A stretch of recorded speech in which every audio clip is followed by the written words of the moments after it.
আল্লাহর ইবাদতের মধ্যে যেমনে কোনো শিরক চলবে না, আল্লাহর জাতের মধ্যেও তেমনে কোনো শিরক চলবে না।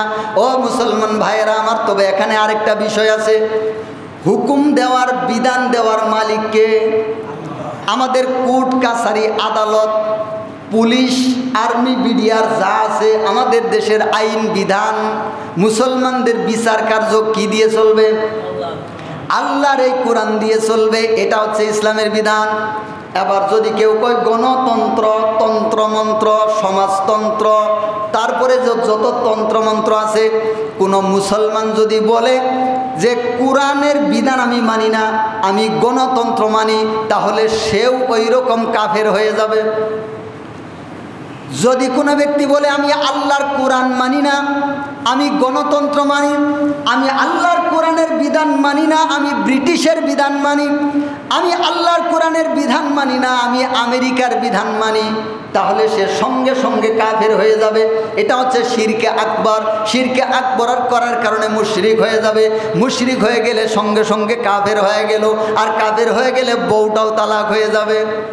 এই জন্য যারা আল্লাহর দ্বীনকে বিজয় না করে, আল্লাহর কোরআনের পক্ষের রাজনীতি না করে, আল্লাহর কোরআনের রাজনীতি না করে, যারা অমুকের আদর্শ তমুকের আদর্শের রাজনীতি করে, এরা যদি বিশ্বাস করে ওই সমস্ত কার্যক্রম করে, তাহলেও এরা মুসলমান থাকবে না, বেঈমান হয়ে যাবে।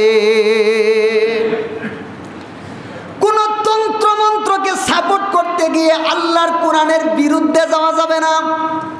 আল্লাহর কোরআন যারা বিজয় করতে চায়, আল্লাহর কোরআন যারা সংসদে নিতে চায়, আল্লাহর কোরআন দিয়ে যারা আমাদের দেশের আইন চালাইতে চায়, মুসলমান হইলে তাদের পক্ষে থাকতে হবে, মুসলমান হইলে তাদের সঙ্গে থাকতে হবে, মুসলমান হইলে তাদের সঙ্গে চলতে হবে, মুসলমান হইলে তাদের সাপোর্টে থাকতে হবে। মুসলমান না হইলে তুমি যা ইচ্ছা করতে পারো, সমস্যা নাই। কিন্তু সবচাইতে বড় কথা, বিধান দেওয়ার মালিক একমাত্র আল্লাহ। অন্য কারো বিধান মুসলমান মেনে নিতে পারে না। তবে যেহেতু এই দেশের মধ্যে বিধান চলতেছে, এখন আমরা 2-1 দিনের মধ্যে এটা অন্য কিছু করতে পারতেছি না, এই জন্য আপাতত মাযুর হিসেবে আমরা এটা গ্রহণ করতেছি।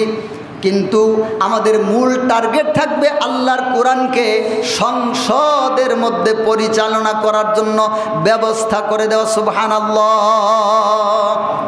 তো মুসলমান হইতে চাইলে, মুসলমান থাকতে চাইলে আল্লাহর কোরআনের পক্ষে থাকতে হবে।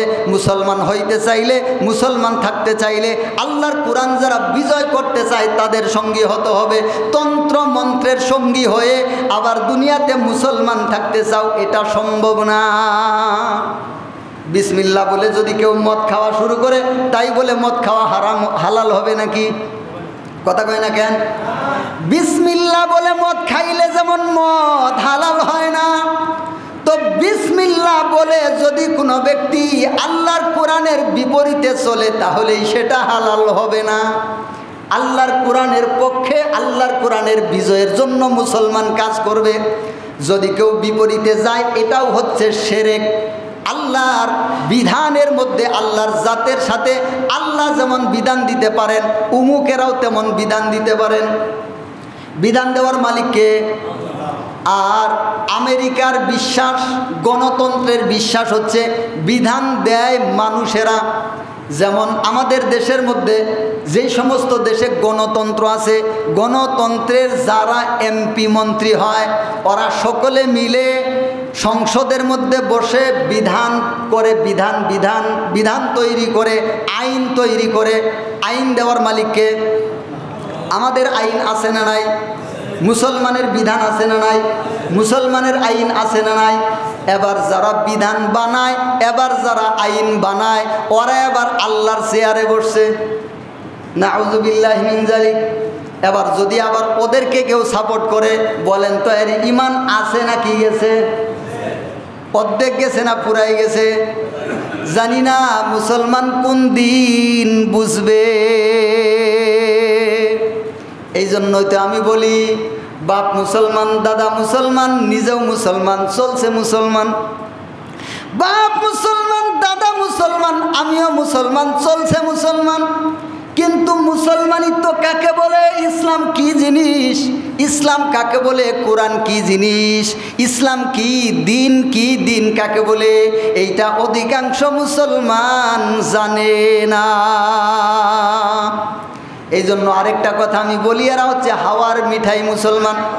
বাপ মুসলমান, দাদা মুসলমান, আমিও মুসলমান, চলছে মুসলমান, কিন্তু ইসলামও চিনে না, কোরআনও চিনে না, আল্লাহও চিনে না, দিনও চিনে না, কিছুই চিনে না। হাইরে কেমন মুসলমানের মুসলমান।